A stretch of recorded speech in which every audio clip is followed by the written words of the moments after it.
Listo.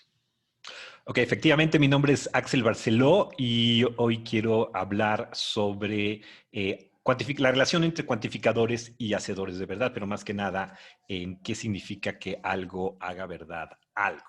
Okay, que es este tema que se puso de moda hace lleva un buen rato de moda, aunque obviamente tiene raíces filosóficas muy profundas, especialmente a propósito de un artículo que salió hace 6 años, que se llama ¿qué es lo que hace verdadero a las proposiciones cuantificadas, a las verdades cuantificadas? La idea es que si algo es verdadero, hay algo por lo cual es verdadero. Pero en realidad voy a compartir pantalla con una presentación que tengo, que es una vieja presentación de cuando apenas era un borrador. Y siento mucho que esté en inglés, pero pues lo siento, no me dio tiempo de traducirla. Y el paper está en inglés, así que si lo leyeron, probablemente significa que entienden algo de inglés. Y a mí lo que me interesa es precisamente esta idea de que, bueno, para ponerlo en términos todavía más así robustos, que creo que en el fondo son los que están detrás de todo su curso, es qué relación hay entre el mundo y cómo nos lo representamos, ¿no? En bien particular con el lenguaje en particular, pero no solamente el lenguaje, algo que también no mencionó el doctor Vázquez del Mercado, es que también me interesan mucho otras maneras de representación. Es siempre probablemente uno de los temas centrales de mi trabajo es la idea de representación, ¿no? Y en particular, en este caso, cómo se relaciona el mundo con nuestras representaciones de este mundo, en particularmente con el lenguaje. Entonces, la idea básica, la idea, y más o menos la idea más intuitiva tal vez de la cual parte mucha reflexión filosófica, que otra vez reitero, probablemente es tan antigua como la filosofía occidental, es la idea de que el vínculo central, el concepto central que liga lenguaje y mundo es el de verdad. Uh-huh. La idea es que si algo que decimos es verdadero, nos está diciendo algo acerca de cómo es el mundo. ¿Ok? Esa es como que la idea más intuitiva detrás de cualquier persona que piensa que hay una relación entre lenguaje y mundo. ¿No? Por lo menos hemos de pensar que si algo es verdadero, nos está diciendo algo acerca del mundo. ¿Okay?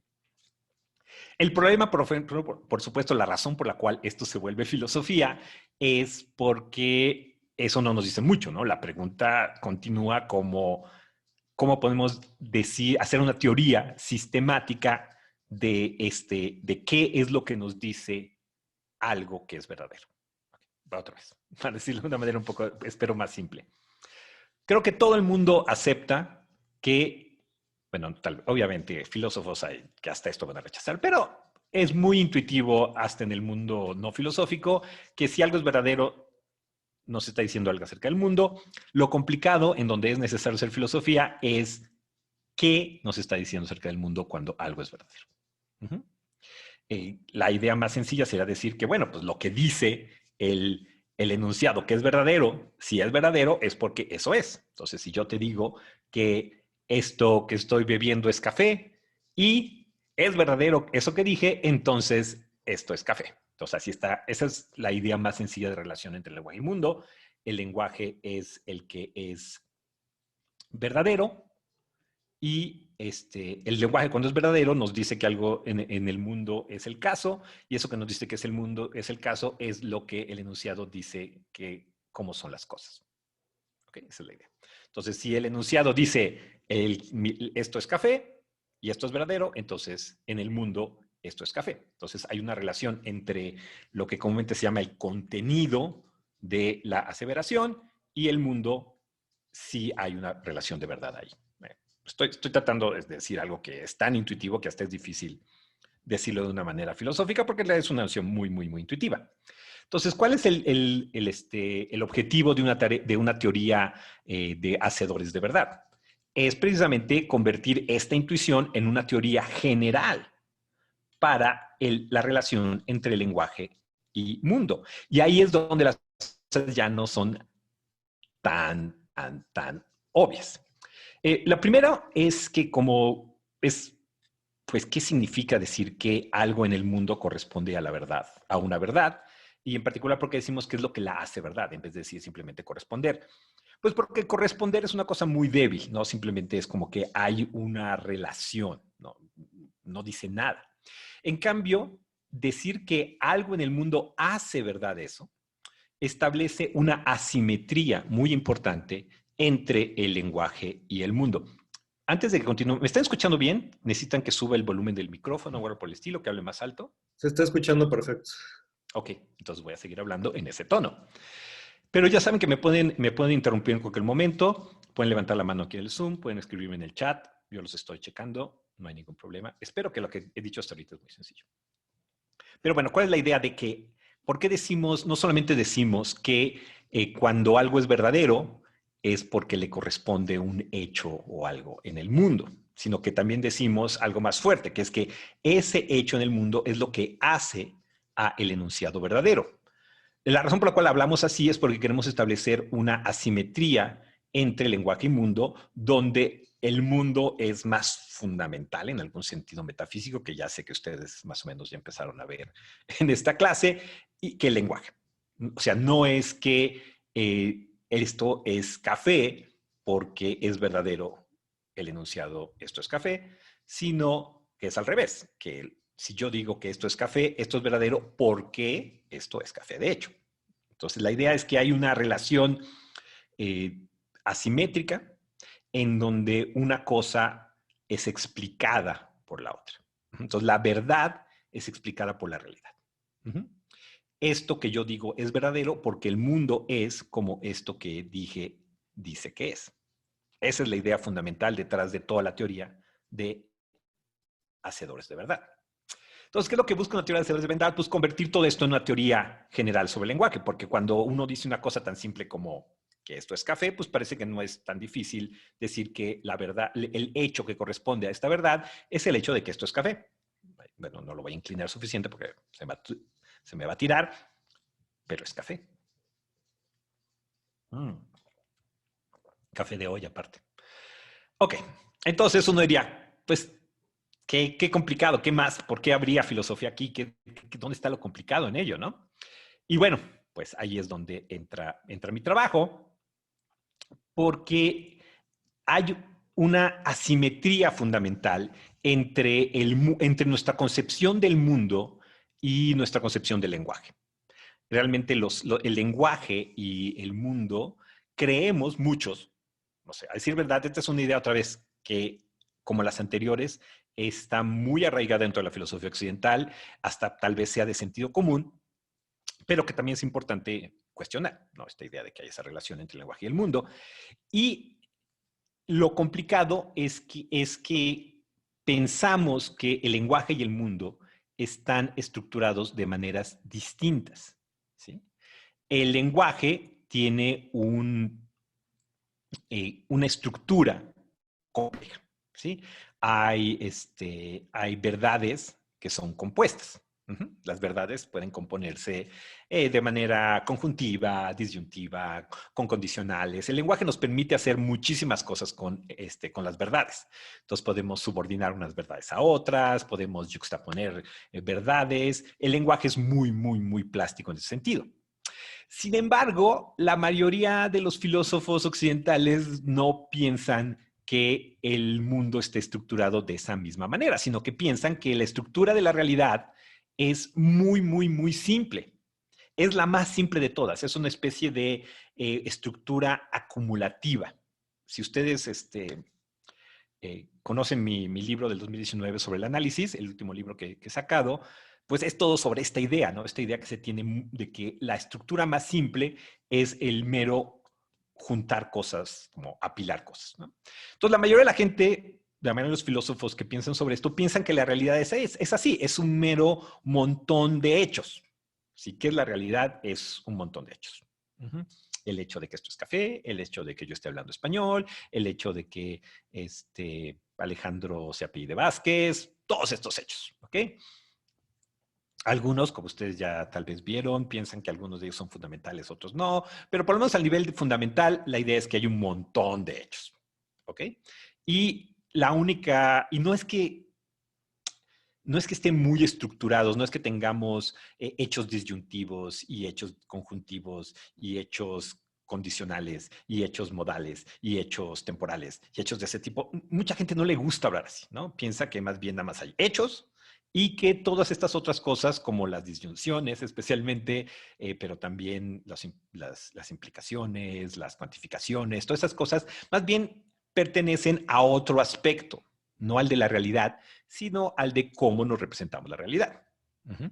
En nuestro lenguaje sí hay cuantificadores. En nuestro lenguaje sí hay disyunciones. A decir verdad, el tema de las disyunciones es fascinante. Es tal vez uno de los que más me interesan. Pero en la realidad no. En la realidad no hay hechos disyuntivos, no hay hechos cuantificados, ¿no? Sino que hay son hechos más bien simples, prácticamente atómicos, y es el lenguaje el que utiliza todos estos mecanismos para hablar de una realidad que en el fondo no es más que un montón de hechos. A decir verdad, hace poco estaba leyendo un borrador de uno de nuestros colegas de metafísica, donde ahí, sí, él directamente dice, si hubiera un lenguaje así como el lenguaje perfecto de Dios para entender la realidad, probablemente solamente tendría conjunción, porque solamente sería necesario eso, ¿no? Es decir, nada más para decir cualquier cosa del mundo, pues nada más dices esto y esto y esto y esto y esto, porque eso es la realidad. No tendrías que decir disyunción, conjunción o cosas por el estilo, porque eso más bien es algo de que nosotros, con nuestros recursos limitados, hemos desarrollado esas herramientas para podernos comunicar de una manera más bien efectiva y eficiente. ¿Okay? Entonces, ¿qué es lo que tiene que hacer el metafísico? Pues tiene que explicar cómo se ligan estas dos cosas, cómo es que un lenguaje con todos estos mecanismos de composición de verdades, en el fondo corresponde a, representa una realidad que es mucho más simple, que nada más es un montón de hechos. ¿Sí? Esa es la gran pregunta. La gran pregunta es cómo es que una realidad con una estructura muy, muy simple hace verdad un lenguaje con una estructura muy compleja. ¿Okay? Y en particular, el ejemplo que yo escogí fue la cuantificación, aunque repito, esto se repite para la disyunción, para los condicionales, para muchas otras cosas. Entonces, ¿y por qué? Bueno, pues porque para mi propuesta era un ejemplo muy sencillo. En algunos momentos, cuando presenté esto, sí lo presentaba para todo el lenguaje, pero queda muchísimo más claro mi propuesta de cuál es la relación entre el lenguaje y el mundo, si lo pensamos en términos de los enunciados cuantificacionales, porque ahí creo que sí hay una intuición que todavía se puede recuperar acerca de cuál es la relación entre que algo sea verdadero y que hay en el mundo, ¿no? Entonces, pongamos un ejemplo, ¿no? Un ejemplo, no sé, este es un ejemplo que escogí. Creo que no es el del paper, pero no importa. Entonces dice, todos las grullas siberianas viven en Rusia. ¿Ok? ¿Esto es verdadero? Sí. O por lo menos créanme que sí, que efectivamente todas las grullas siberianas viven en Rusia. Esto es verdadero, repito, y es un enunciado cuantificación. Y entonces, si esto es verdadero, ¿qué es lo que nos dice acerca del mundo? ¿Acerca de qué es este enunciado? ¿Qué es lo que nos dice que es verdadero en el mundo? O si quieren decirlo de otra manera, ¿qué hechos en el mundo lo hacen verdadero? Creo que es muy intuitivo pensar que el hecho que lo hace verdadero es un hecho que involucra esencialmente y exclusivamente a las grullas siberianas que están en Rusia. A las grullas siberianas, las cuales todas ellas están en Rusia. ¿Ok? Entonces, el hecho de que no, es decir, hablar de el hecho de que las grullas siberianas están en Rusia es a lo más una manera de hablar, ¿no? Porque el hecho los hechos más bien, es el hecho de que esta grulla siberiana, que de hecho existe, de hecho vive en este lugar que de hecho es Rusia. Y otras más y todas, ¿no? Entonces, es muy intuitivo pensar que cuando decimos que las grullas siberianas viven en Rusia, que todas ellas viven en Rusia, estamos hablando de las grullas siberianas y estamos diciendo de ellas que,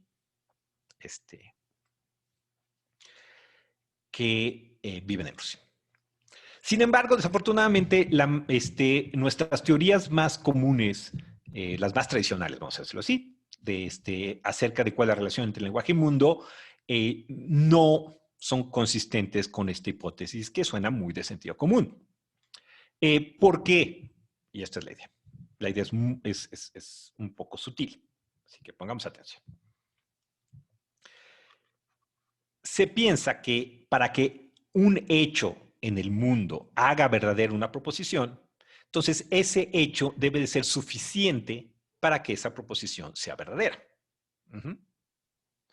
Es decir, que es necesario, es una condición necesaria de la existencia de un hecho, el que la proposición que lo describa sea verdadera.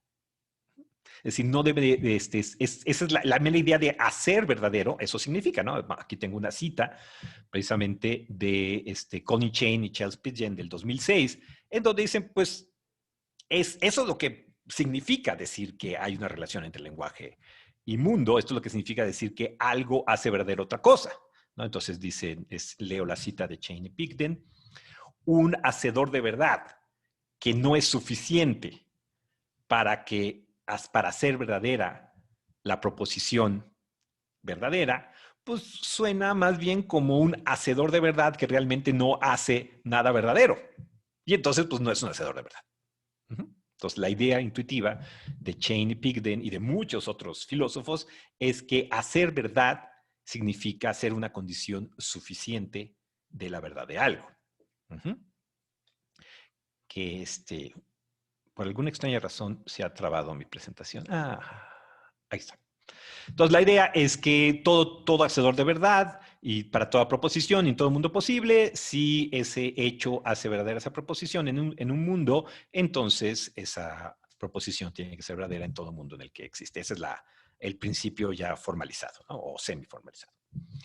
Y es una idea que muchos filósofos sostienen. El problema es que esto no se cumple si nosotros pensamos que el hecho F es un hecho que involucra exclusivamente a las grullas que viven en Siberia. P es la proposición, todas las grullas viven en Siberia, porque aunque de hecho en este mundo posible, estas dos cosas, tanto se da el hecho de que las grullas que de hecho existen en este mundo, viven en Siberia, y se da el hecho de que es verdadero, que es la proposición de que las grullas siberianas viven en Rusia, esto no se cumple en todos los mundos posibles, porque es muy fácil imaginar un mundo posible en el cual no solamente existen las grullas siberianas que existen en este mundo, sino hay también otras grullas siberianas, digamos, en San Diego. Bueno, supongamos que hubiera. Entonces, en ese mundo posible, en el cual hay grullas siberianas tanto en Rusia como en San Diego.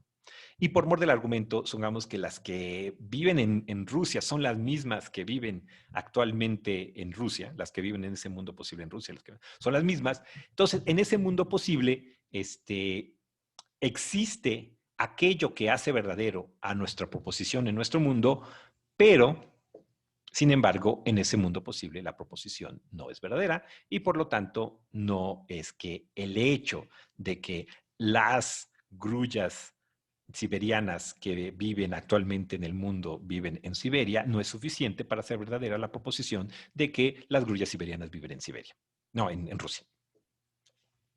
Y eso suena mal. ¿Ok? Entonces, ¿qué podemos hacer?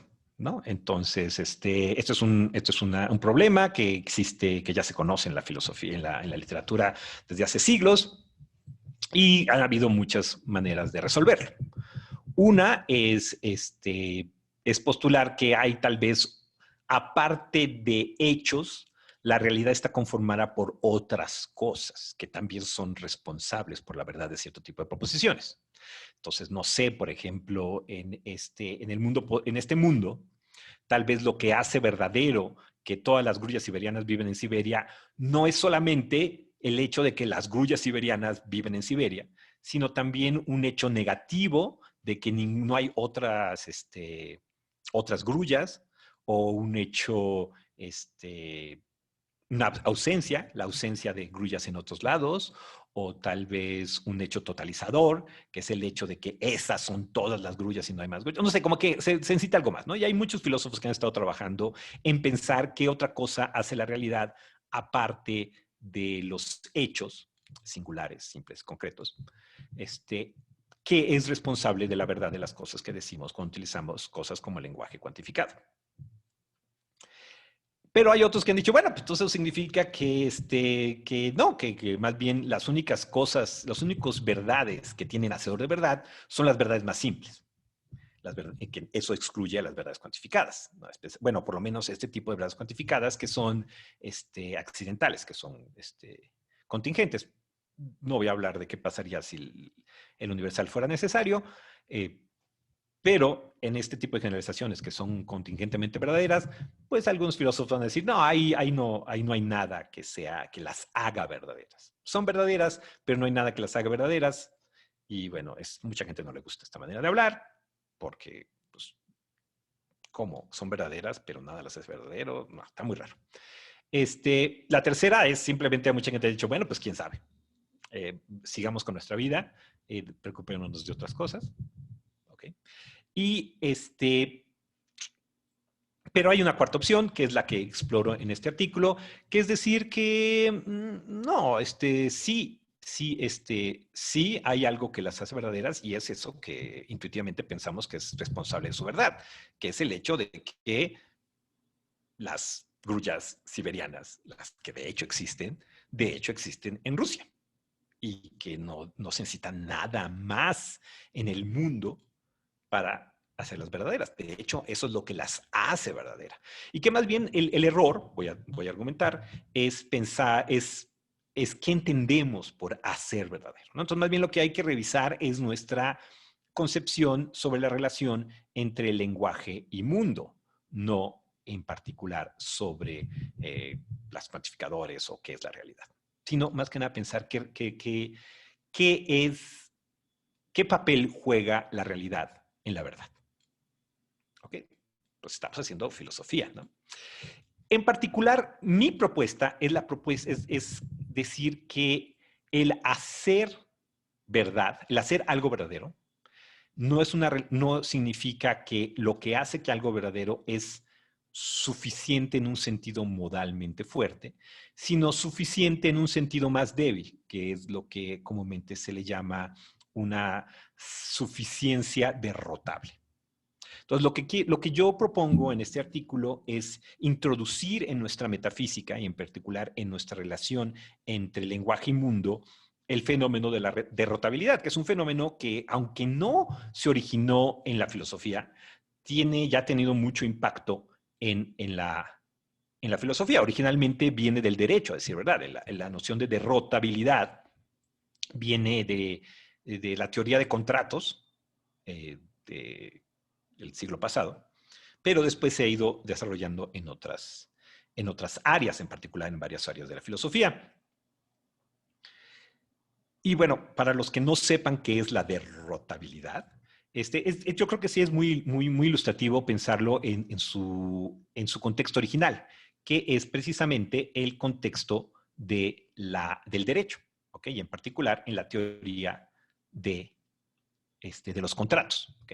Entonces, si ustedes alguna vez han firmado un contrato, pues ahí en un contrato uno se compromete a ciertas cosas y la otra persona o las otras personas también, varias personas se comprometen a hacer ciertas cosas. Y este compromiso involucra cierto tipo de obligación. Pero esta obligación no es absoluta, no es que ya firmaste, ahora tienes que hacer tal cosa, lo que dice ahí en el contrato, sino que asumimos los seres humanos que hay casos excepcionales, circunstancias en las cuales pues puede que no se dé las circunstancias adecuadas para que para que entre en vigor el contrato y entonces el contrato se vuelve nulo. Pero no porque en el contrato diga, pero solamente si A, B, C. Sí, muchas veces dice eso. Pero las condiciones que que aparecen en el contrato no son, en cierto sentido, las únicas condiciones que se tienen que cumplir, sino que a veces hay circunstancias que, aunque no estén contempladas en el contrato, uno dice, claro, si pasa eso, obviamente ya no funciona. No sé si se muere alguna de las personas, si se cambian las leyes, cosas por el estilo. El derecho está lleno de estas circunstancias, que es simplemente reconocer que uno no puede prever todas las circunstancias en las cuales va a ser necesario evaluar el contrato. Entonces, esta idea de que uno no puede prever todas las condiciones, sino que más bien uno incluye en el contrato pues las circunstancias normales que vale la pena, para las cuales vale la pena hacer explícito que son condiciones, y las demás pues las deja como en el fondo, ¿no?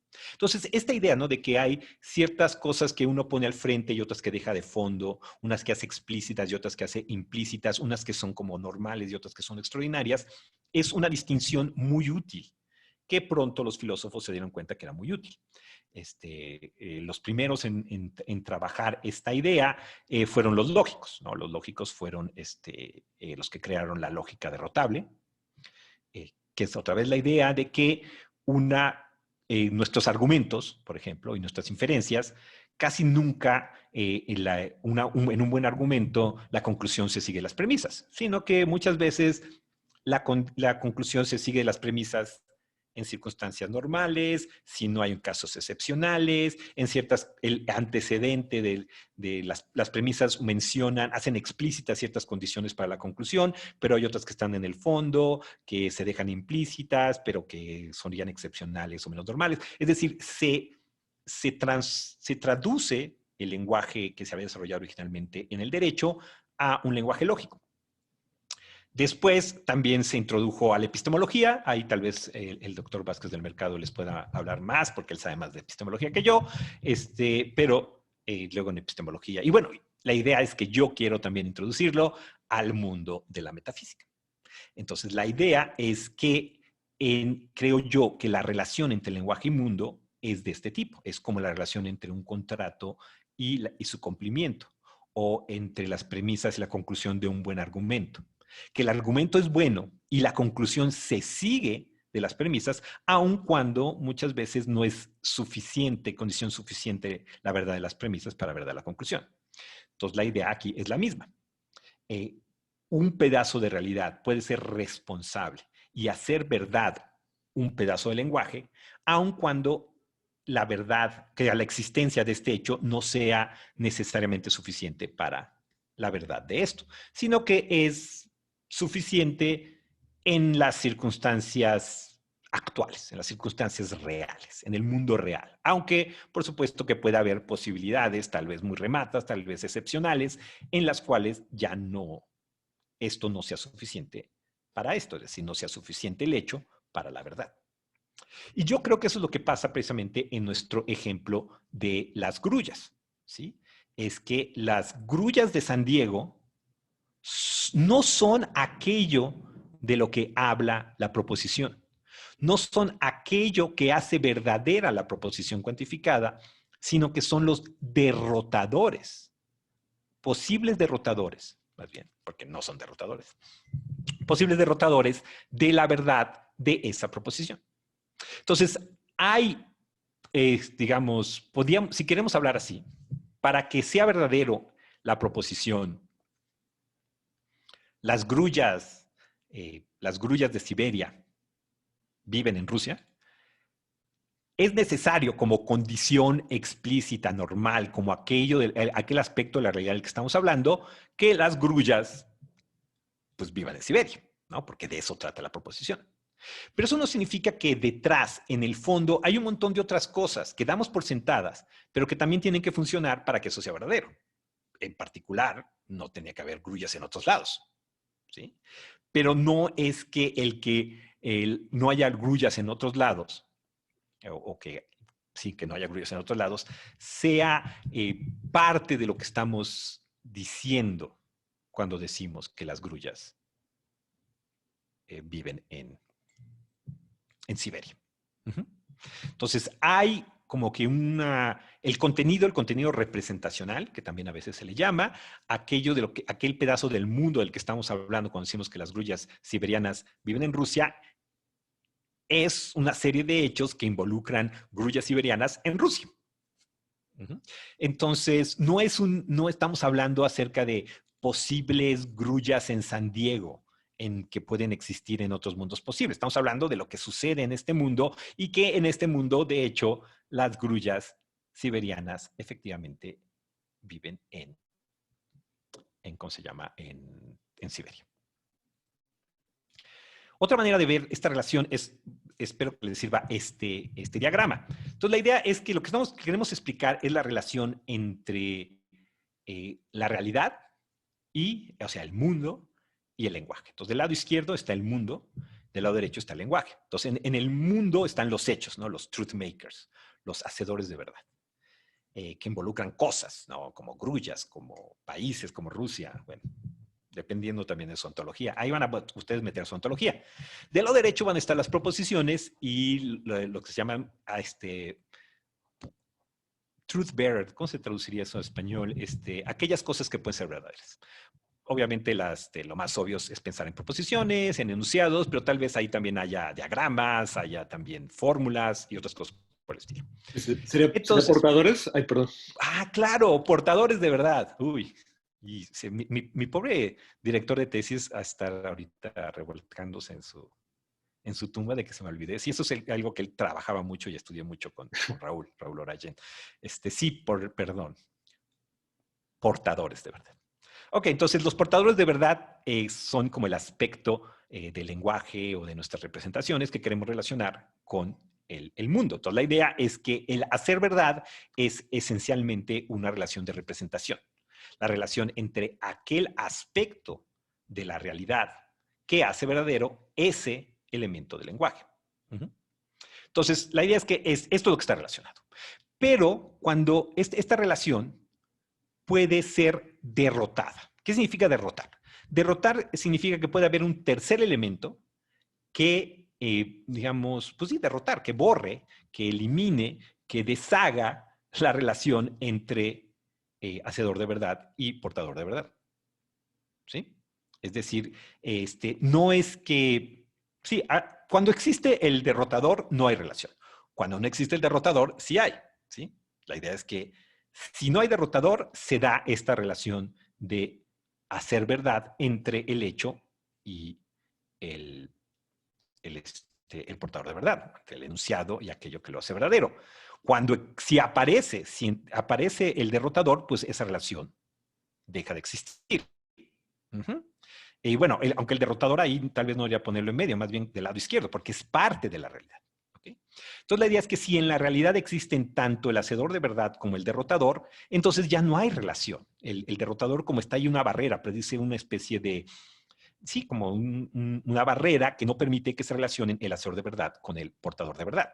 Entonces, cuando no hay, se da la relación, cuando sí hay, no se da la relación. ¿Ok? No es que el hacedor pero si el hacedor de verdad no existe en la realidad, entonces sí se da la relación. Puede estar ahí como mera posibilidad. Pero mientras no forme parte del mundo real, no está derrotando nada. ¿Ok? Esa es la idea. No, no compartir, sí compartir el diagrama. Creo que no ha salido el diagrama. Axel. Ok, pues voy a reexplicar el diagrama. Ok, la idea es que queremos explicar la relación entre estos dos ámbitos. Del lado izquierdo es el mundo y del lado derecho el lenguaje o el sistema de representaciones, donde están los portadores de verdad. Entonces, la idea es que la relación de hacer verdad es una explicación de la relación entre estos dos aspectos, pero como más a detalle, ¿no? Diciéndote, este hacedor de verdad es el que es responsable de esta verdad. Entonces, en este caso, el truth maker y el hacedor de verdad serían los hechos que involucran a las grullas siberianas en Rusia. Y el portador de verdad es el enunciado cuantificado, las grullas siberianas, todas las grullas siberianas viven en Rusia. Entonces, el derrotador es como algo que se pone ahí en medio y no permite que se dé la relación entre hacedor de verdad y portador de verdad. Aunque, repito, más bien lo correcto sería ponerlo del lado izquierdo, ¿no? Porque es parte de la realidad. Entonces, cuando existe ahí como parte de la realidad, pues entonces ya no hay relación entre hacedor de verdad y portador de verdad. Porque el derrotador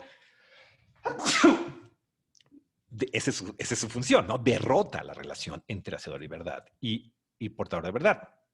Y esto es muy importante. Lo que se derrota es la relación. No se derrota el hacedor de verdad y cosas por el estilo, sino que se derrota la relación. Entonces, creo que eso es suficiente para que entendamos qué quiere decir que un hacedor de verdad es derrotable. La idea es que hay ciertas condiciones normales que se tienen que dar para que el lenguaje y el mundo conecten. Pero esas condiciones no son parte del contenido del lenguaje, ni son parte de aquello de la realidad que es responsable de la verdad de ese pedazo de lenguaje, sino más bien son condiciones de normalidad necesarias para que se dé la relación correcta entre lenguaje y realidad. Y creo que esto concuerda mucho con ciertas ideas que tenemos de lo que es hacer verdad algo. El resto del artículo lo que hago es pasar, revisar varias ideas que se tienen acerca de lo que es hacer verdad y por qué la gente piensa que es necesario que hacer verdad es, para que algo haga verdad otra cosa, es suficiente que eso exista para que ¿cómo se llama? Para que sea verdadero, ¿ok? Entonces, hay varias ideas ahí involucradas. Déjenme cambiar de presentación, porque tengo otra presentación sobre esa parte, que por alguna razón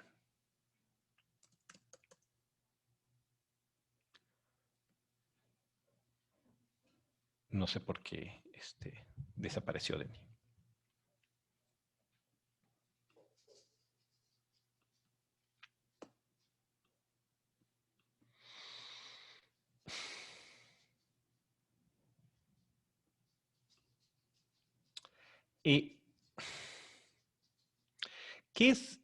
¿Por qué pienso yo que la relación de hacedor de verdad tiene que ser derrotable?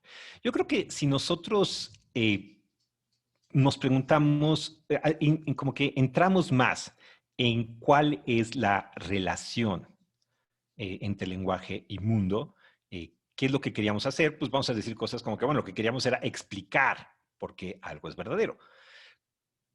Pero si uno entra por lo menos superficialmente a la literatura sobre explicación, se va a dar cuenta de que la mayoría de las teorías de la explicación no piensan que el explicandum y el explicandum están relacionados de manera necesaria, no, sino más bien piensan que una explicación no hace necesaria lo que explica, sino que más bien hay una relación entre ellos a nivel, en tanto que las cosas sean normales.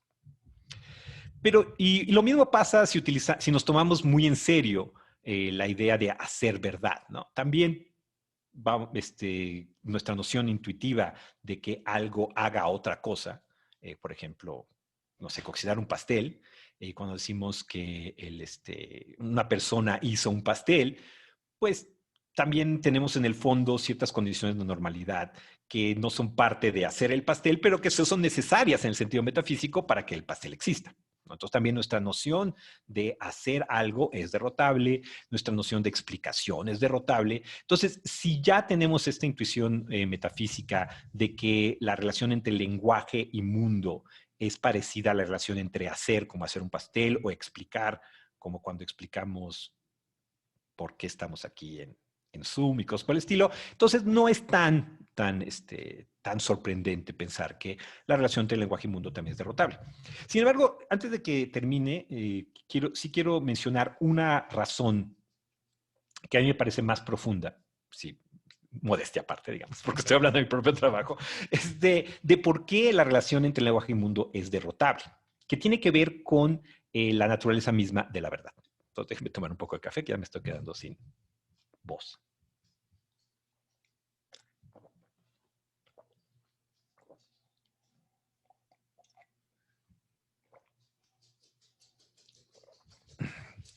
Ok, entonces creo que la parte más interesante sobre la propuesta de que la relación de hacer verdad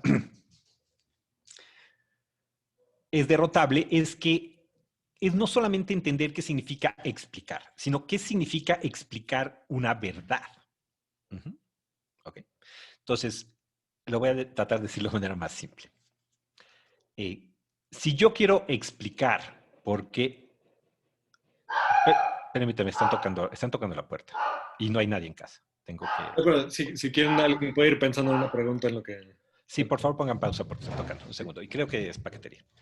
No es una propiedad de nuestras representaciones. Entonces, no es que tengamos que explicar por qué ciertas representaciones son verdaderas, sino lo que hay que explicar es, la verdad es una relación entre la proposición verdadera y el mundo. Entonces, cuando tenemos que explicar que algo es verdadero, lo que estamos tratando de explicar es cómo es, pues, por qué se da esa relación entre esas dos cosas. Entonces, cuando decimos que esto hace a esto verdadero, estamos hablando de esto como parte de una relación que es relativa a un mundo. Es decir, las verdades no son propiedades de las representaciones independientemente de cómo es el mundo. ¿Sí, verdad? Pues por eso es que de eso empezamos, ¿no? Hablando de que la verdad nos dice algo acerca de cómo es el mundo.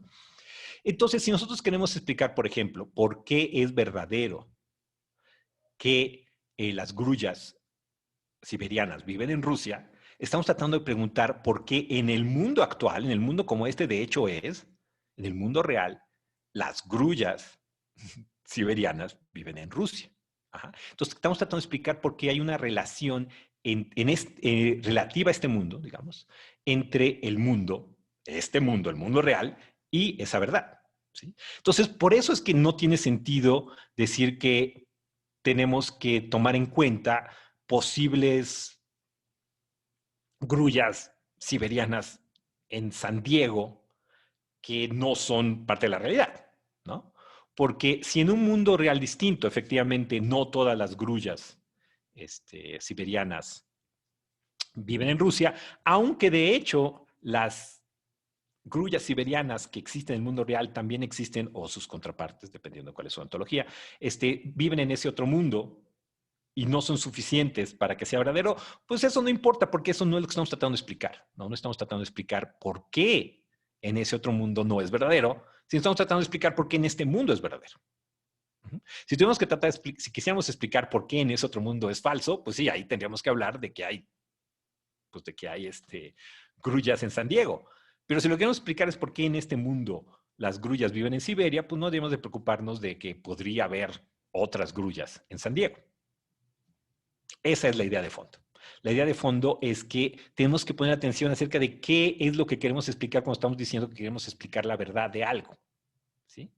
En particular, creo que la verdad es una relación. Entonces, la verdad, y por eso es que parte de explicar cuál es esta relación es decir que es una relación derrotable. Es decir, es una relación vinculada al mundo. No es una relación modal. Okay. Lo cual ya sé que es muy fuerte y mucha gente no le gusta, pero creo que tenemos buenas razones, tanto intuitivas como una vez que va a los ejemplos, especialmente ejemplos como las proposiciones cuantificadas, para pensar que efectivamente la relación entre lenguaje y mundo no es modal, sino es entre el lenguaje y mundo. Y el mundo es este. Y eso es todo. Gracias. Muchas gracias. Quisiéramos ahora pasar a una sesión de preguntas, ya sea clarificación, de ampliar, no sé. Es decir, que no tiene sentido. El mundo no es, nuestra relación con el lenguaje no es como un contrato. ¿Quién quisiera empezar?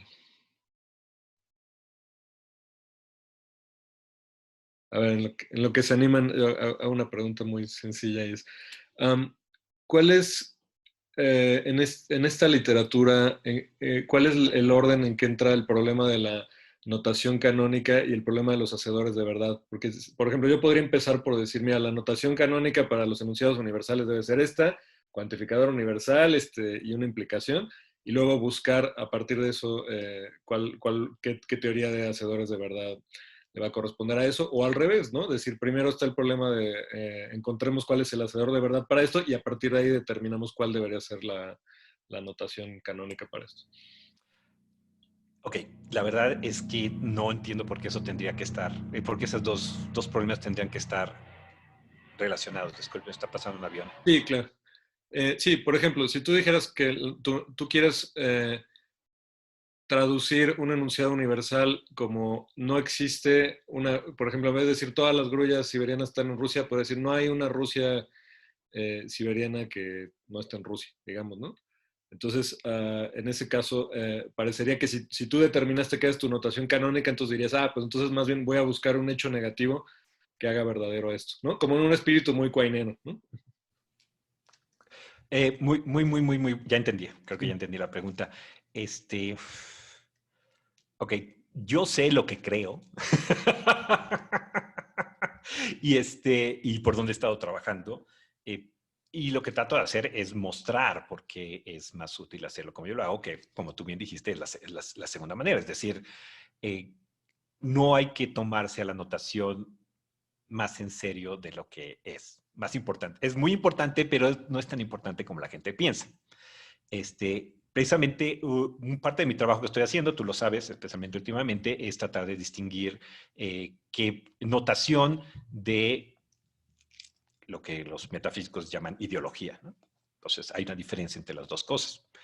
Entonces, esto significa que si uno entiende qué es lo que hace la notación, creo que puede ser más capaz de hacerla a un lado. Entonces hay que entender mejor que juega la notación. Bueno, también, probablemente también lo sepan, en mi libro de 2019 es así, tomó una posición muy radical, muy radical, ¿no? Entonces digo cosas como la negación es una relación entre representaciones. Esto no tiene nada que ver con no hay tal cosas como proposiciones negativas y proposiciones positivas. Y una vez que te quitas esto de la cabeza, pues ya no tienes por qué andar buscando hechos negativos y hechos positivos o cosas por el estilo. ¿Ok? Ese tipo de cosas digo, precisamente porque esto parte de esta vieja tradición ¿cómo se llama? Balance dinámico. ¿Cómo se llamaba esta idea creo que es de Goldman, ¿no? O de Goodman, Hay siempre lo equilibrio confundo. reflexivo. Equilibrio reflexivo, exactamente. Entonces, ¿cuál es la teoría del equilibrio reflexivo? Lo que dice es, efectivamente, nosotros tenemos que entender cuál es la relación entre el lenguaje y el mundo. Y, y el problema es que hay muchas partes que se están moviendo ahí, ¿no? Es decir, tenemos que saber cuál es la estructura del lenguaje y después, como dije al principio, ver por qué es que el lenguaje tiene tanta estructura cuando parece ser que el lenguaje no tiene mucha estructura. Y entonces ver qué tanto le aumentamos al lenguaje, al mundo para que corresponda con el lenguaje o qué tanto simplificamos la estructura del lenguaje. Entonces, para eso necesitamos una buena teoría de la estructura del lenguaje. Y entonces, algunas veces la razón por la cual no parecen concordar bien la estructura del lenguaje con la estructura del mundo puede ser porque tenemos una mala teoría de la estructura del lenguaje. Entonces, por eso es que antes de decir cosas como, ay, hay que ir a buscar hechos negativos, primero hay que preguntarse, ¿eso es porque hay proposiciones negativas o hay verdades negativas? Porque a veces tal vez la razón por la cual no encontramos hechos negativos es porque estábamos buscando hacedores de verdad para cosas que no existen, que son las proposiciones negativas.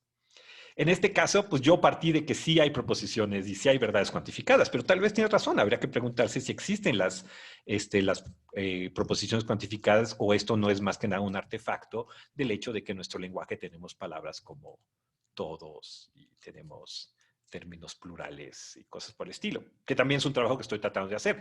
Pero este trabajo es como de mis trabajos más conservadores, vamos a decirlo de esa manera, en el sentido que a mí me interesa también ver qué tan útil es esta idea de que la realidad no está muy estructurada, sino que es una pila de hechos. ¿Okay? Porque a lo mejor esto funciona como una especie de modus tollens, ¿no? Decimos, bueno, pues es tan complicado seguir manteniendo una teoría de hacedores de verdad que tal vez el error es pensar que hay que buscar hacedores de verdad. No sé. ¿no? Ese tipo de cosas. Entonces yo creo que tú tienes toda la razón, ¿no? Es decir, no se pueden separar la metafísica de la semántica y de la sintaxis y de la morfología y de la teoría de notación y todo ese tipo de cosas, porque tal vez algunos problemas que nosotros pensamos que son metafísicos, en realidad son herencia de no cuestionar ciertas convenciones hasta notacionales. No sé si eso responde a tu Sí, sí, sí. pregunta, aunque más bien es como un programa, no te estoy diciendo en particular la respuesta. Me gustaría tener la respuesta. No, sí, nada más quería saber un poco más sobre la relación entre esos dos problemas. Jesús tiene una pregunta, creo que no tiene micrófono, entonces la leo. Sí. Si esta intuición de que en realidad el mundo es un conjunto de hechos y la verdad depende que de hecho los enunciados describan el estado de las cosas, ¿no esto en algún sentido nos llevaría a tener que aceptar la realidad de objetos abstractos? Otra vez, tampoco creo que se siga directamente, ¿no? Una es acerca, pero creo que sí están relacionadas, por supuesto, a decir verdad, de eso estaba pensando esta mañana y ayer, que estamos trabajando este tema ahí en nuestro seminario de metafísica, porque hay mucha gente piensa, yo no, que parte de esta concepción simple de la realidad, ¿no? De que la realidad es simple, el lenguaje es complicado, que está detrás de muchísima tradición metafísica, es también un monismo, ¿no? O sea, es tan simple la realidad que solamente hay un tipo de hechos, un tipo de objetos y un tipo de relación entre objetos que es el amontonamiento o la conjunción, si le quieres llamar así. Y entonces, la gente que le gusta este tipo de cosas, la gente que le gusta que la realidad sea lo más simple posible, pues efectivamente va a creer que solamente hay un tipo de cosas. Entonces, cuando hay cosas horribles como cosas que parecen ser de objetos distintos, de tipos distintos, pues van a tener que escoger cuál es la que creen que sí es la buena y tratar de eliminar la otra. Como ustedes sabrán, el problema es que si nosotros, otra vez el mismo, ¿no? Eh, nosotros queremos que la realidad esté reflejada en nuestras verdades, ¿no? Es decir, queremos que podamos conocer cosas, ¿no? Y que podamos representar cosas. Queremos que el lenguaje y el pensamiento nos permita acceder al mundo. Entonces, por eso queremos que cuando algo es verdadero, nos diga algo acerca de la realidad. El problema de toda la tradición metafísica de 25 siglos de filosofía en Occidente, y probablemente no solamente en Occidente, por lo que he estado leyendo últimamente, es que nuestras verdades son de lo más heterogéneo. Sí, tenemos verdades sobre entidades del pasado, del futuro, meramente posibles, de ficción, abstractas, concretas, relaciones de segundo orden, de n orden, objetos matemáticos, objetos sociales, objetos de muchos tipos. Y entonces, el que quiere aún así pensar, bueno, pero sí, pero en el fondo eso nada está en el lenguaje, en la mente y esas cosas, pero en el fondo, la realidad nada más es un montón de hechos del mismo tipo, pues tiene un reto gigantesco de explicar cómo es posible que un mundo tan simple da pie a representaciones útiles y verdaderas tan heterogéneas. Y eso incluye, por supuesto, el problema de los objetos abstractos, pero es el problema también de la mente, el problema de la temporalidad, el problema de la modalidad, el problema de la ficción. Todos estos son problemas completamente análogos, porque precisamente son problemas que surgen de que tenemos un sistema de representaciones, un sistema de conocimiento, verdad, percepción, etcétera, que nos dice el mundo es heterogéneo. Y por otro lado, estas extrañas concepciones metafísicas preteóricas que nos dicen, no, no, no, el mundo es simple, es un montón de hechos. Eso es lo que creo. No sé si respondió tu pregunta, Jesús. O sea, la idea es que no se ligan directamente, pero sí están relacionados como parte de esta visión tradicional en muchos círculos de qué es el quehacer filosófico y qué es el quehacer metafísico más que nada. Dice, sí, tiene sentido para. Ok. Eh, ¿alguien más tiene alguna pregunta? Sí, Víctor. Yo tengo una pregunta, pero tengo que confesar que ni siquiera mi duda es del todo clara. Pero bueno, al comienzo mencionaste que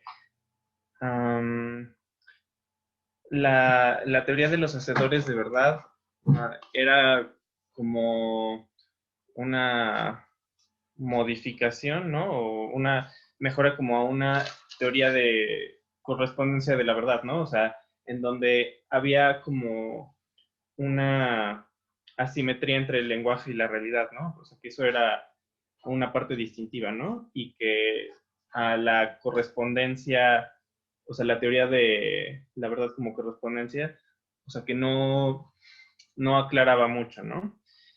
Y justo recordé una crítica de William James, que justo menciona que no es que la teoría de la correspondencia sea errónea, ¿no? Sino que si esta correspondencia es independiente de los modos en los que investigamos, ¿no?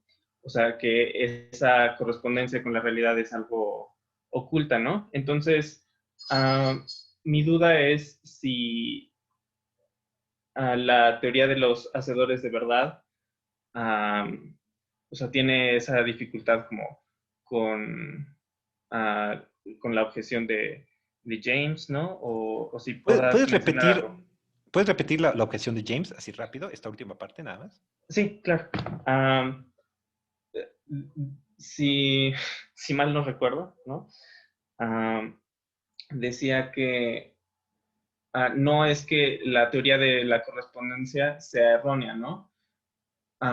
Sino que no nos dice mucho, ¿no? Y que si esa correspondencia con la realidad, o sea, es independiente de nuestras formas de investigar, ¿no?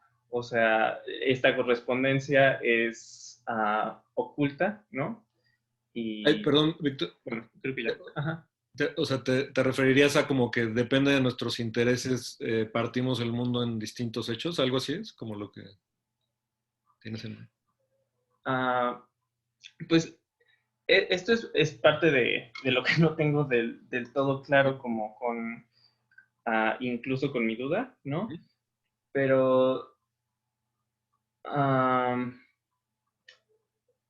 según yo, más o menos va por la idea de nuestros métodos de investigación, o sea, están íntimamente ligados con las verdades que obtenemos. No sé si fui muy claro, una disculpa, pero tenía esa inquietud. Al contrario, suena que están muy de acuerdo, es decir, más bien, por lo menos de que la correspondencia, esto voy a decir algo muy, muy, muy, muy débil, ¿no? Que hay algo, ¿no? O sea, quedarnos con una idea muy, muy simple de correspondencia, simplemente te dice dos cosas. Te dice, la verdad nos dice algo acerca del mundo y no nos dice, y que no es de bulto, ¿no? Es decir, no es una verdad corresponde con todo el mundo, sino corresponde con un pedazo de la realidad. Ya es, o sea, si eso es poco o mucho, pues depende de qué es lo que querías, ¿no? Es poco en el sentido que se puede decir más, pero no es poco en el sentido de que ya te está diciendo mucho, ¿no? Nos te está diciendo que hay, por ejemplo, como ya dijo Alejandro, te está comprometiendo con la idea de que hay pedazos, que la realidad tiene pedazos, por ejemplo, porque tenemos muchas verdades. Entonces, diferentes verdades deben decir cosas distintas del mundo.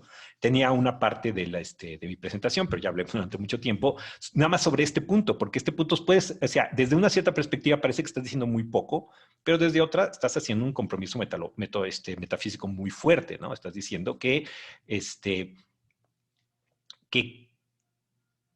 que diferentes verdades pueden tratarte sobre diferentes cosas, lo cual suena como una verdad súper de perogrullo, pero nosotros como filósofos parte de nuestro trabajo es decir,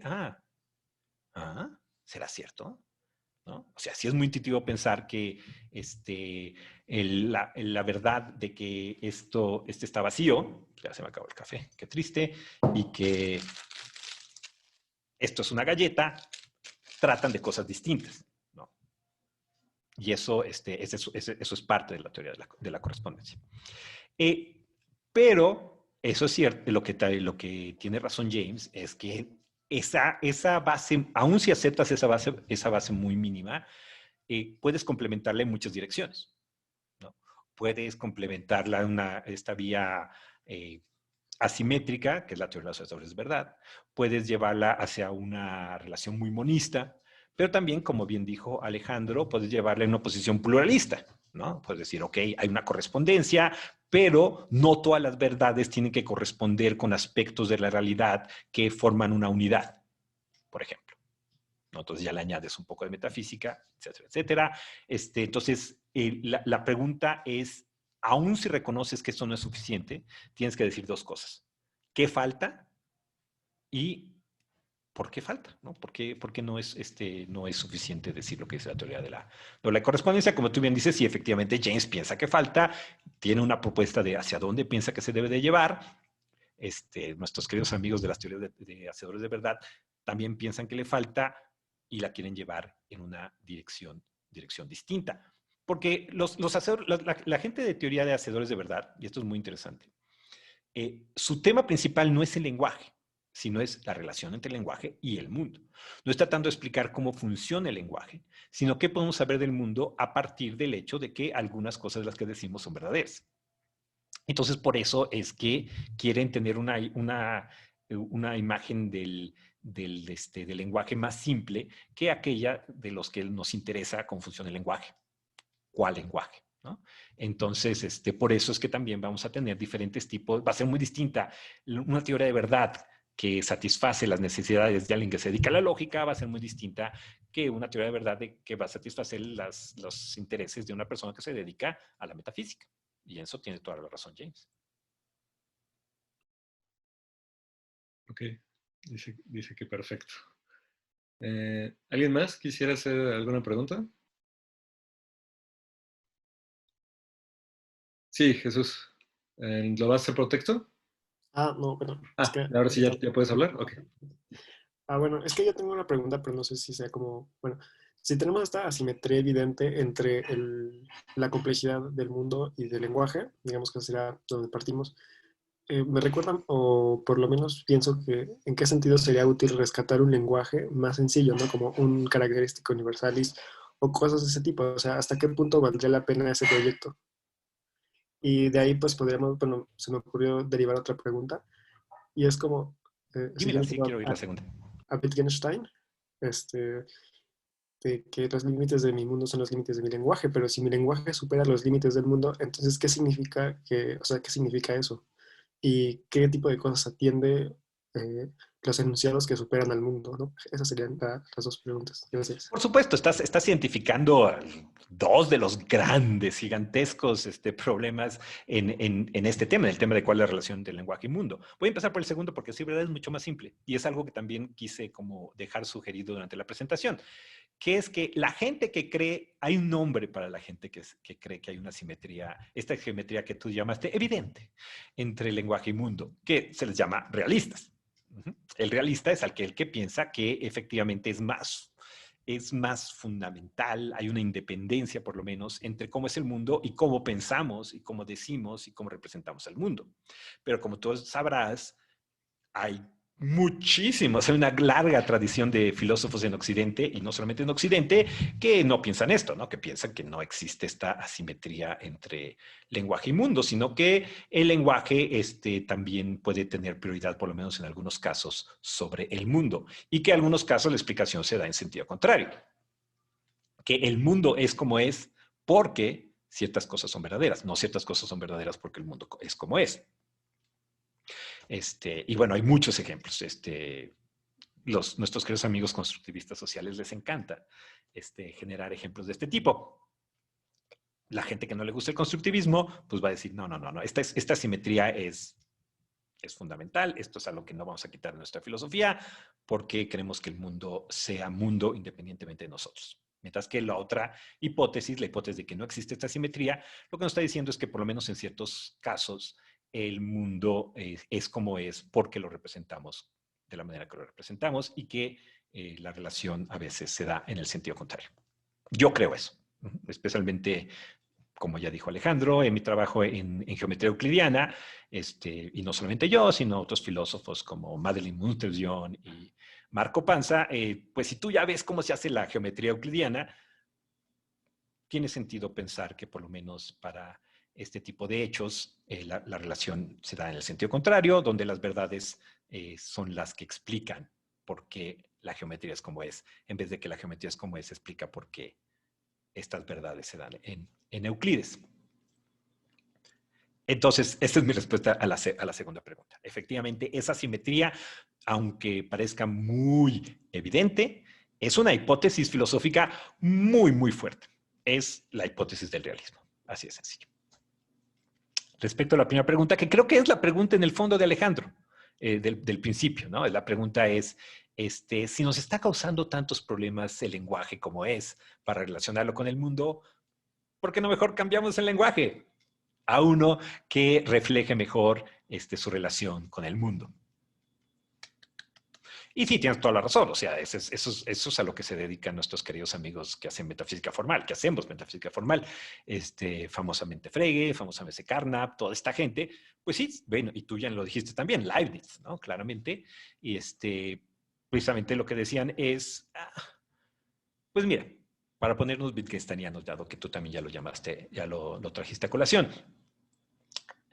Si el lenguaje sirviera para lo que le gusta a los metafísicos, si el lenguaje sirviera para decirnos cómo es la realidad, pues probablemente tendría una estructura, la estructura necesaria para cumplir esta función. Para bien o para mal, el lenguaje no sirve nada más para eso, ¿no? El lenguaje lo usamos para millones de cosas, para hacer poesía y para aliviar el dolor de nuestros amigos, para echar chisme, para contar historias, para muchas otras cosas que no es reflejar cómo es el mundo. Para decir, no, o sea, no utilizamos el lenguaje nada más para decir verdades, sino para hacer muchísimas cosas, para hacer preguntas, para hacer órdenes, para dar instrucciones, para pedir favores, para halagar a la gente y cosas por el estilo. Entonces, para que el lenguaje cumpla todas estas funciones, pues necesita ciertas características que lo hacen más complejo que lo que sería necesario si su función fuera solamente reflejar cómo es el mundo. Entonces, pues tú tienes toda la razón. Pues si nuestra pregunta es cómo se relaciona el lenguaje con el mundo, pues parte de lo que tenemos que hacer, parte del trabajo fuerte, es tratar de entender de todas las características que tiene el lenguaje, cuáles de ellas las tiene porque nos sirve para acceder al mundo y cuáles las tiene por otras razones. Y si tú lees mucha de la filosofía del lenguaje de los últimos 25 siglos de Occidente, pues a eso se dedican, decir, ok, esta parte no tiene ninguna injerencia en cómo es el mundo, esta sí, entonces hay que explicar esta y explicar esta otra no.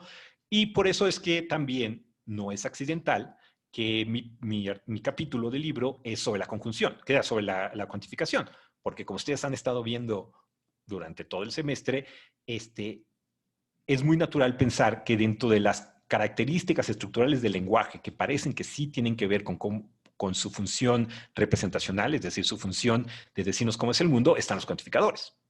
Mientras que no así tal vez las groserías o el por favor o cosas por el estilo, que probablemente existen en el lenguaje por otras razones, para que el lenguaje pueda cumplir otras funciones. Entonces sí, una cosa es ir separando estas dos cosas y la otra cosa que puedes hacer es, como tú bien dices, es depurar el lenguaje y crear lenguajes artificiales que solamente tengan esas características, las características que solamente sirven para reflejar el mundo. Y en ciencia es donde mucho se hace esto, ¿no? Entonces, si tú estudias más o menos la historia, no sé, de una que me interesa, bueno, me interesa muchísimo, esto trabajo yo mucho, cómo se desarrollaron los diagramas geométricos, cómo se desarrollaron los sistemas de representación de estructura química, estos bonitos diagramas de bolitas y rayitas, pues eso es lo que ha pasado, o sea, no es algo que hagan nada más los filósofos, ¿no? Si los mismos científicos, pues como lo que tratan de hacer es reflejar cómo es el mundo, pues entonces desarrollan sistemas de representación que no tienen cosas como por favor o groserías, sino nada más tienen la estructura necesaria para reflejar esa parte del mundo que les interesa. Y es lo mismo que hacía Frege, y es lo mismo que hacía Carnap, y etcétera, etcétera. Entonces tú tienes toda la razón, ¿no? Es decir, si nosotros queremos concentrarnos en relación entre lenguaje y mundo, pues muchas veces es útil nada más poner atención a las partes del lenguaje que tienen algo que ver con su relación con el mundo. Pues sí, tienes toda la razón y muchos filósofos y científicos estamos en eso. Gracias. Muchas gracias. Yo quisiera decir algo rápido. No, va a sonar como una objeción, pero no es una objeción. Quiero hacer notar que este tipo de cláusula es curiosa porque, por ejemplo, si pensamos en las típicas cláusulas de moralidad, ¿no? Como tú vas a ser el vocero de nuestra marca, pero si haces algo inmoral ya no vale el contrato, ¿no?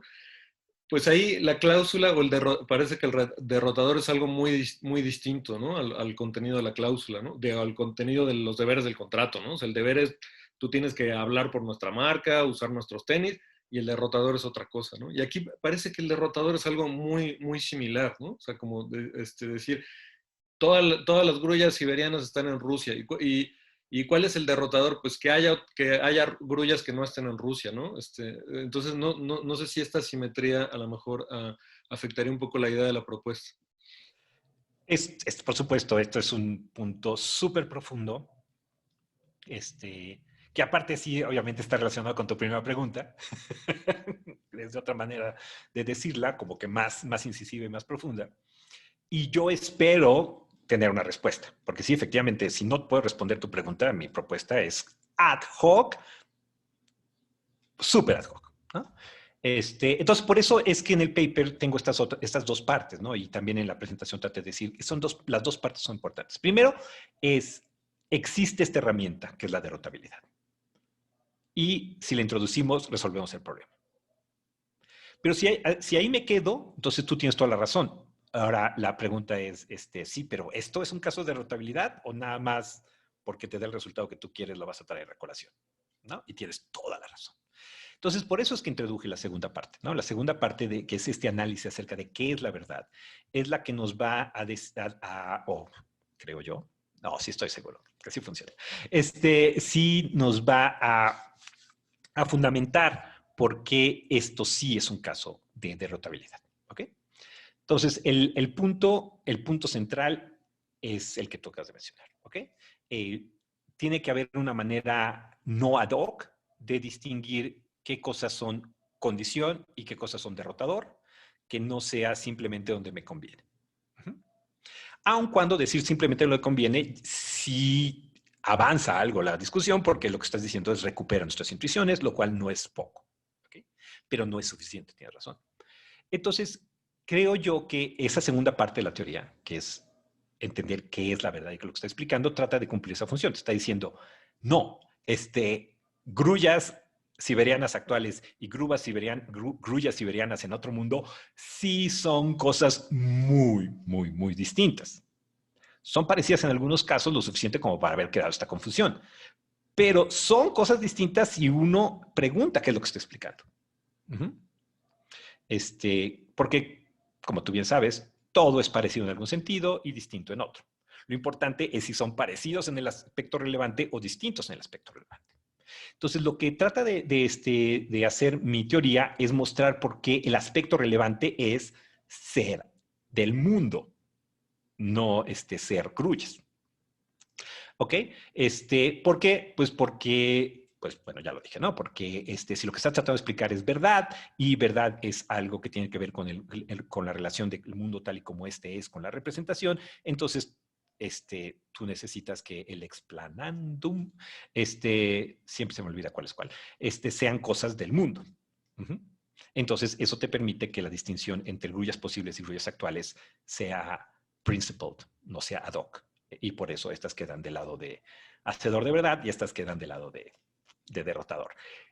Eso es esa es la razón, pero tú tienes toda la razón que hay una moraleja muy fuerte acerca de cómo se debe de argumentar en filosofía, que es tomarte en serio tus críticas como la tuya. Esta es Creo que eso es muy profundo. Entender que no es suficiente introducir derrotabilidad cada vez que hay que deshacernos de contraejemplos de este tipo, sino que encontrar una manera no ad hoc de dibujar la línea entre contenido o condiciones explícitas y derrotadores.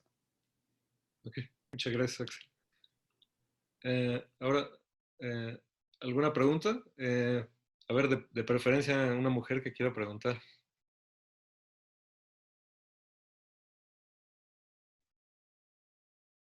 ¿Nadie? ¿Comentarios?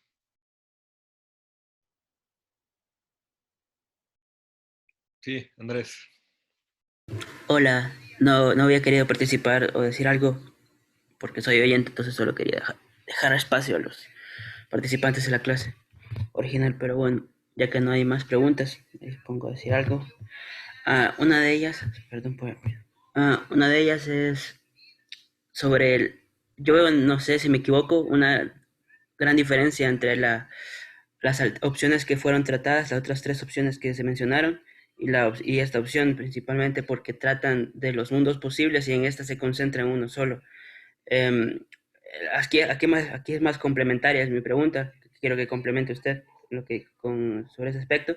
Si, si hay retos o hay cosas extras añadidas por esa mención de mundos posibles, a diferencia de concentrarse en un mundo, que no resuelve en esa, que no resuelve, que no resuelve, se resuelve con esta propuesta.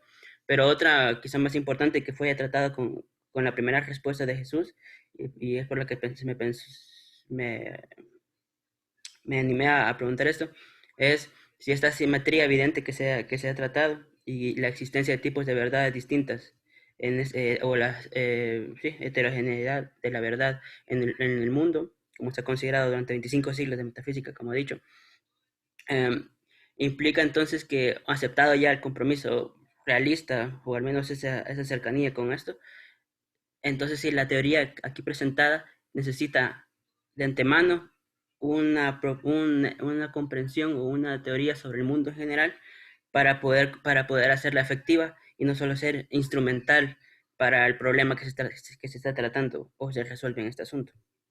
Creo que ya lo dejé claro. No, es una excelente pregunta, tienes toda la razón. Voy a entonces, pero desafortunadamente mi respuesta va a ser reiterar un punto que tal vez dije muy de pasada y que tiene razón, que es muy importante, que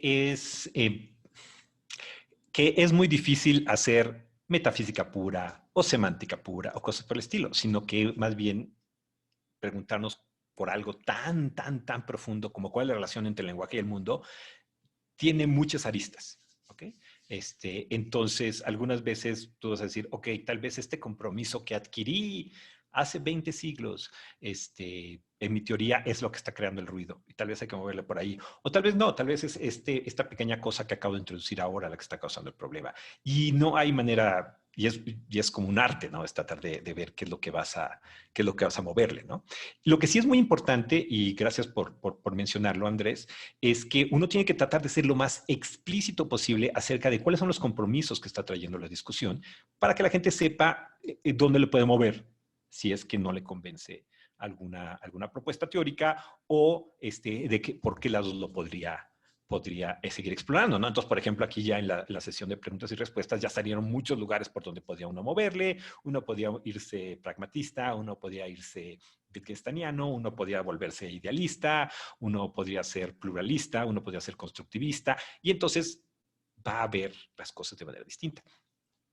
Cuando yo recién terminé mi doctorado, uno de los consejos, mejores consejos que recibí fue de un amigo que me recomendó una lectura que decía algo que me parece que es muy cierto, que es que a veces con nosotros filósofos, aunque esto es sobre cualquier profesión, te metes mucho en un tema y de repente empiezas a leer solamente que la gente que trabaja ese tema, empiezas a perder cuáles son los presupuestos porque estás leyendo gente que tiene los mismos presupuestos, ¿no? Entonces ni siquiera te das cuenta que están presupuestos porque todo el mundo habla así, ¿no? Como si no hay nada problemático en decir que hay una simetría entre lenguaje y mundo, o como si no hubiera nada problemático en decir que no hay hechos disyuntivos, o como si no hubiera nada problemático en decir que no sé, que solamente las proposiciones son verdaderas o cosas por el estilo, sino que todas esas cosas, hay una razón por la cual están así, ahí, es decir, hay una razón por la cual seguimos presuponiéndolas,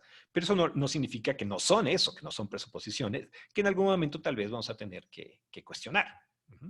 Y la segunda cosa es que el hecho de que uno esté explorando las consecuencias de estas presuposiciones no es porque uno ya se comprometió y ya esa es su banda y uno ya es realista. No, o sea, no creo que el hecho de que yo haya escrito este capítulo significa que ya soy realista. No, sino más bien significa que yo sí quiero entender el realismo. No quiero entender cómo funciona la teoría de hacedores de verdad. Si a fin de cuentas la acepto, la rechazo, o sigo explorándola, o digo, no, ya vi que esto no va a dar, pues por lo menos es porque ya entendí hasta dónde llega. Y eso es algo que también, otra vez repito, en mi libro del 2019 insisto mucho, ¿ok? Aunque tú termines rechazando una teoría filosófica, pues esperamos que sea por las buenas razones, ¿no? Es decir, porque tiene ciertas limitaciones. Pero conocer las limitaciones de una teoría es otra manera de decir lo mismo, es decir, es conocer sus alcances.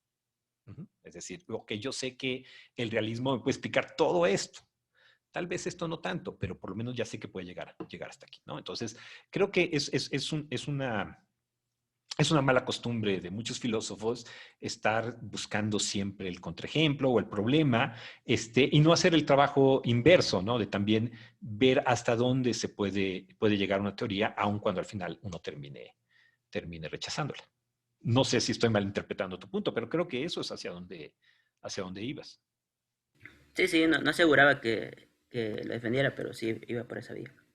Supongo Muchísimo. que por ese motivo es conservador el trabajo, ¿no? Sí. Porque busca explorar esa vía y hasta ahí. Y tampoco relacionarla con otras teorías que pueden ser análogas o cercanas, perdón, pero nada más. Muy Pero creo bien. que cuando son suficientemente cercanas, creo que también funciona. O sea, creo que la idea de una derrotabilidad metafísica tiene sentido aún, por ejemplo, si uno no es monista, ¿no? Yo no soy monista, claramente, por si no se notaba. Yo sí creo que la realidad es heterogénea y aún así creo que sí tiene mucho valor pensar que la de la relación entre lenguaje y mundo es derrotable. Porque aunque tú no seas monista, aunque tú no seas realista absoluto y crees que hay cosas que son socialmente construidas o cosas que en el lenguaje crea, aún así la noción de derrotabilidad metafísica o la relación derrotable de hacedor de verdad puede seguir siéndote útil porque va a seguir habiendo casos en los cuales sí hay aspectos de la realidad que hacen verdad ciertas proposiciones.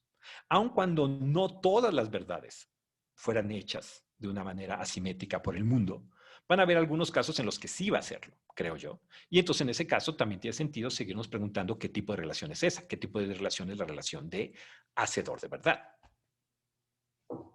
Y creo que va a terminar siendo derrotable, por supuesto.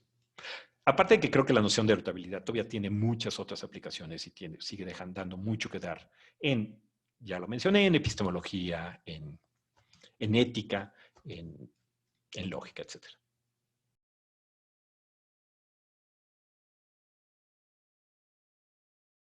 ¿Alguien más tiene alguna pregunta?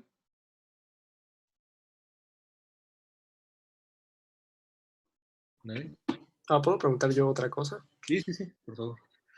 Bueno, es que si no nos estamos comprometiendo en este artículo con un realismo, ¿qué pasa, por ejemplo, cuando predicamos sobre cosas que son aparentemente subjetivas? No estoy pensando concretamente como decir, todas las obras de arte son bellas, ¿no? Hacer predicaciones con ese tipo de cosas, porque me parece más problemático hablar de ese tipo de cuestiones que de verdades fácticas. Ok, en algún momento, muy buen punto. En algún momento sí lo mencioné explícitamente, que esta es una teoría acerca de universales contingentes, ¿sí? Y no creo que el hecho de que las obras de arte sean bellas, si fuera cierto, fuera contingente. Creo que tiene más que ver con qué significa que algo sea arte. Entonces, ahí vamos a tener que hablar de otras cosas. Por ejemplo, una cosa muy sencilla que podemos decir es que claro que hay un hecho en el mundo que no es subjetivo, que es qué significa el arte. ¿Ok? Y qué es el arte, es pues qué es el arte, es algo que no es. Sí, yo no vería por qué sería subjetivo. Creo que hay, o sea, yo, como ya dijo Alejandro, yo he defendido que hay menos cosas subjetivas de lo que mucha gente piensa. Creo que hay muy pocas cosas subjetivas. Claro que hay cosas subjetivas. Bueno, no sé si claro es la palabra correcta, pero muchas de las cosas que pensamos que son subjetivas no son subjetivas, como los colores, como la belleza, como lo sabroso, y cosas por el estilo. Otra vez, ¿por qué? Porque recuerden cuál es la estrategia general del realista. La estrategia general del realista es que lo que no le gusta que esté en la realidad lo mueve a nuestra manera de representar. ¿Ok? Entonces, es muy fácil decir, bueno, no es fácil, no sé si es la palabra correcta, pero hay toda una vía de argumentación disponible para el realista de decir que lo subjetivo muchas veces se queda solamente en el nivel de mecanismos de representación. Esto no tiene nada que ver con hacedores de verdad en el sentido del paper, pero ya que acabo de publicar un artículo sobre esto, les puedo platicar sobre eso. La idea es muy sencilla. La idea es que cuando nosotros nos comunicamos, ya sea por Zoom o en persona o por texto o lo que sea, estamos en circunstancias sociales. Estamos inscritos en una realidad social, y para comunicarnos explotamos ciertas cosas del contexto, de las circunstancias en las que estamos hablando, que nos pueden servir para alcanzar nuestros fines comunicativos, por decirlo de esa manera. Es decir, mi ejemplo favorito es, pues son los izquierda, derecha, pero por ejemplo hay mucha literatura sobre los determinativos. Si ustedes se fijan, el ejemplo que utilicé era, esto es café, ¿no? ¿Se acuerdan? Y uno puede decir, pero eso no es subjetivo porque depende de dónde esté el sujeto que dice esto para que esto sea esto. Si no hubiera sujeto, no habría ningún esto. Y bueno, lo que decimos la mayoría de los filósofos es, no, o sea, el café es objetivo, aun cuando la manera en la cual lo identificamos fue subjetivamente. Digamos, utilizamos nuestra situación concreta, circunstancial, como sujetos, para identificarlo. Pero eso no significa que el café sea un hecho, sea algo subjetivo, ¿no? Sino que utilizamos mecanismos subjetivos para hablar de él. Y yo creo que eso sucede en muchos casos en los que pensamos que estamos hablando de cosas subjetivas. En realidad estamos hablando de cosas objetivas, pero estamos utilizando mecanismos subjetivos para hablar de ellas. ¿Ok? Entonces, esta es una aplicación particular de una estrategia, repito, realista muy general, que es, la que acabamos de ver, la que piensa que, como en este artículo, los cuantificadores no están en el mundo. No es que hay hechos cuantificados, sino que hay mecanismos cuantificados de hablar del mundo. ¿Okay? Entonces ya ves como si hay una analogía, ¿no? El realista va a decir, no existe subjetividad en el mundo. Bueno, estoy tomando un realista muy radical. No hay subjetividad en el mundo, sino lo que hay es subjetividad en la manera en que hablamos del mundo.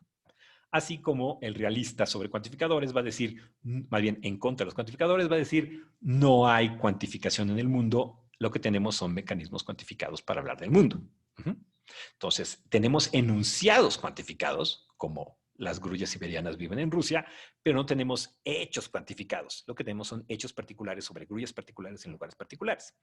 Lo mismo vamos a decir sobre subjetividad, por ejemplo, en el caso de belleza, ¿sí? Yo lo que te voy a decir es, cuando decimos que no sé, que este logo o este pedazo de cuadro, de Durero, es bello, lo que queremos decir algo acerca de esta cosa objetiva. Y utilizamos este mecanismo subjetivo que es bello, el adjetivo bello, para hablar de cosas que están allí en el mundo. Que por cierto es la mascota no oficial del posgrado en Filosofía de la Ciencia. Controvertido porque hay gente que piensa que antes teníamos otra mascota y hay gente que pensaba que la mascota anterior era mejor, pero bueno. Entonces, pues bueno, esa es la estrategia general. Obviamente tendríamos que entrar en detalle acerca de cómo separamos esas dos cosas, pero Pero esa es la idea general. Entonces, tú tienes razón, lo mismo con abstracto, lo mismo con modal, lo mismo con temporal. Todas estas cosas, la estrategia general del realista es moverlas al lenguaje. ¡Pum! Es decir, eso está en el lenguaje. El lenguaje es muy simple, no tiene modalidad, no tiene temporalidad, no tiene X, Y, sino que todo eso está en los mecanismos de representación del mundo. Y lo que presenté el día de hoy es un ejemplo particular de cómo podemos dejar en el mundo y dejar en el mecanismo de representación algo que no queremos introducir en nuestra ontología, ¿no? En este caso, la cuantificación. Pero estrategias distintas se han hecho para otras cosas, para lo abstracto. Y en el artículo que acabo de publicar este 2020, precisamente hago lo mismo para sabroso, ¿no? Para cuando decimos que algo es rico. Igual, para decir que es sabroso, lo ponemos del lado de los cuantificadores y esas cosas que están en el lenguaje y no en el mundo. Y justo en esta línea yo quería preguntar, como decías, parece que hay como una metafísica implícita, ¿no? En la solución del artículo. Lo que quería preguntar es ¿hasta qué tan lejos crees que se pueda llevar este proyecto? Bueno, ahorita comentaste algo que publicaste recientemente, ¿no? Pero ¿qué planes tienes como de articular esto como un proyecto global, digamos, ¿no? De hacer metafísica. Depende de qué quieras decir por esto. ¿Okay? Si por esto quieres decir la parte de la derrotabilidad, pues he avanzado muy poco. O sea, no he publicado ni escrito nada desde 2014 que escribí esto, lo cual es una pena. Pero ya quiero regresar porque afortunadamente sí ha tenido un poco o sea, la gente lo ha leído. Hay gente que está trabajando sobre este tema y pues sí me gustaría responderles para ver cómo encaja esto en cómo ha avanzado la discusión en estos 5 o 6 años. Pero el problema es que originalmente el proyecto era muy ambicioso, ¿no? Entonces yo como yo quería explorar los límites de esta idea de que la realidad es poco estructurada y todo lo estructurado está en el lado de nuestras representaciones, pues primero llegué así, mis primeras presentaciones eran muy ambiciosas. Cuantificación, claro. Disyunción, no hay problema. Hasta que llegué, por supuesto, como tú ya te imaginarás, a los existenciales negativos. Y cosas, y enunciados negativos. Ya, pues ahí ya no funciona tan bien. Es más difícil decir cómo aplicaríamos este principio para dar cuenta de la negación y de los existenciales negativos en particular. Presenté mi propuesta, Kit Pine estaba ahí, creo que tú estabas ahí también físicamente, y me dijo, fine, esto no avanza, pero ni a tan caso. Pues lo dejé. Pero si a lo que te quieres, a lo que te refieres es a más bien la perspectiva metafísica, ahí no creo que estoy diciendo nada muy original. Creo que más bien lo que estoy haciendo es explícito precisamente ciertas tendencias metodológicas o ciertos principios metodológicos de cómo se hace metafísica y cómo se ha hecho, repito, 25 siglos en Occidente. O sea, si tú lees, tal vez como ustedes sepan, también estoy trabajando sobre metafísica platonista, leyendo a Platón y todo ese tipo de cosas, y es la misma estrategias argumentativas, sin ningún problema. Entonces, pero como no creo que estoy diciendo algo muy, muy, muy original ahí, más bien lo que estoy escribiendo es un libro de texto, que es el libro que son los apuntes de mi clase de ontología, así que vengan a mi clase de ontología el próximo semestre. Y ahí precisamente lo que hago es como extraer estas estrategias argumentativas generales que yo veo que permean todas las discusiones, ¿no? O sea, mente-cuerpo, existencia de objetos matemáticos, verdades morales, una gran parte de los famosos temas de la filosofía occidental en realidad tienen esta misma estructura. Está el que le gusta, que las quiere poner en su ontología, el que no las quiere poner y se pelean, y una de las estrategias generales tiene esta misma forma, ¿no? Empezamos por el hecho de que nuestra manera de representar el mundo es heterogénea. El peso de la prueba está entre el que quiere decir que esa heterogeneidad está nada más en la relación, están estas estrategias de cómo moverlas y están otras estrategias de cómo tratar de regresarlas. de las cuales no hablé nada el día de hoy, porque precisamente, como tú bien dijiste, Alejandro, hoy me puse mi sombrero de realista.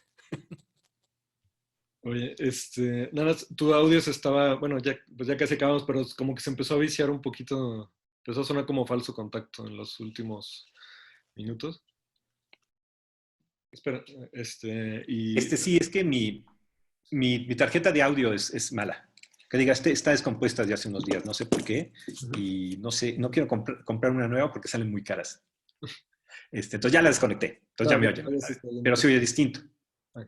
Bueno, nada más quería comentar que, bueno, aquí leímos los primeros 2 capítulos de tu manuscrito y pues si alguien tiene comentarios supongo que pueden enviarte algún correo o dudas también, ¿no?